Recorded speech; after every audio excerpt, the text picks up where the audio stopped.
এই অবস্থায় আন্দোলনকারী জুনিয়র ডাক্তারদের আবারও কাজে ফেরার আবেদন জানিয়েছেন রাজ্যের পুরমন্ত্রী ফিরহাদ হাকিম। কি বললেন দেখুন। যেটা কর্তব্য, যেটা শপথ, সেটা ফিরে আসা হতে আমরা 100 বার করে বলছি যে এর সাজা মৃত্যু ছাড়া অন্য কিছু হতে পারে না। আর বাদবাকি সব ব্যবস্থার আশ্বাস মুখ্যমন্ত্রী দিয়েছেন। এখন আর আমার মনে হয় না যে এটা চালিয়ে যাওয়া উচিত। তার কারণ দেখুন, গরিব মানুষ সাফার করছে, প্রান্তিক মানুষ সাফার করছে। যারা গভর্নমেন্ট হসপিটালে আসেন তারা প্রান্তিক মানুষ, গরিব মানুষ। তারা এসে পিজি হাসপাতালে আমি অনেককে এরকম ভর্তি করে যাদের আর অন্য কোনো উপায় নেই। আরজি করে এরকম মানুষ ভর্তি হন যাদের অন্য কোথাও যাওয়ার উপায় নেই। কিন্তু যারা অন্য অন্য হসপিটালে ডাক্তারবাবুরা প্র্যাকটিস করেন তাদের তো অসুবিধা হচ্ছে না। যারা অ্যাফোর্ড করতে পারে যে পেশেন্টরা, তাদের তো কোনো অসুবিধা হচ্ছে না। তারা তো বড় হসপিটালগুলোতে যাচ্ছে, সেগুলো খোলা আছে। উল্টে সেই সব ওপিডিতে সেই সব জায়গায় ভিড় বেড়ে গেছে। যেহেতু গভর্নমেন্ট সার্ভিস পাচ্ছে না অনেকে, সেখানে ভিড় বেড়ে যাচ্ছে। প্রাইভেট হসপিটালে দেখবেন মুনাফা বেড়ে গেছে।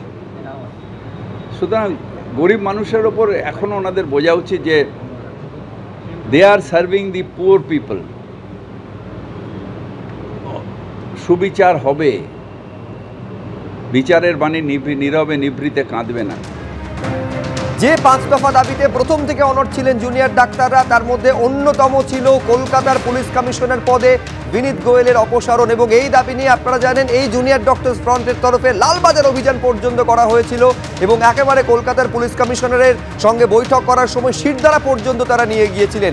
আজকে যখন আনুষ্ঠানিকভাবে বিজ্ঞপ্তি দিয়ে সেই কথা জানানো হচ্ছে যে কলকাতার নতুন পুলিশ কমিশনার বিনীত গোয়েলের জায়গায় হতে চলেছেন মনোজ ভার্মা, তা নিয়ে কি বলছেন জুনিয়র ডাক্তাররা রাখবো আপনাদের সামনে।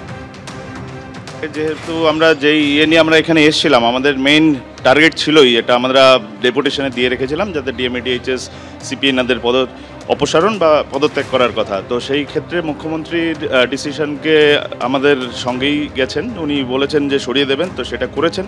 সেটাতে অবশ্যই আমরা খানিকটা হলেও রিলিফড, কিন্তু এর পরেও কি হতে চলেছে, কি হচ্ছে, মানে যারা নতুন আসছে তারা কতটা কি হবে, সেটা নিয়ে আমাদের এখনই বলার কিছু নেই।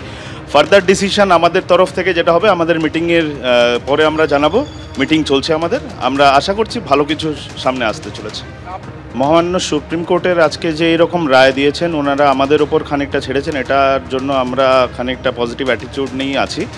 তো ওনারা আমাদের উপর ছেড়েছেন যে আমাদের জিবি মিটিং হওয়ার পরে আমরা কি সিজওয়ার্ক বা এগুলো নিয়ে কি আলোচনা করছি সেটা আমরা জানাবো।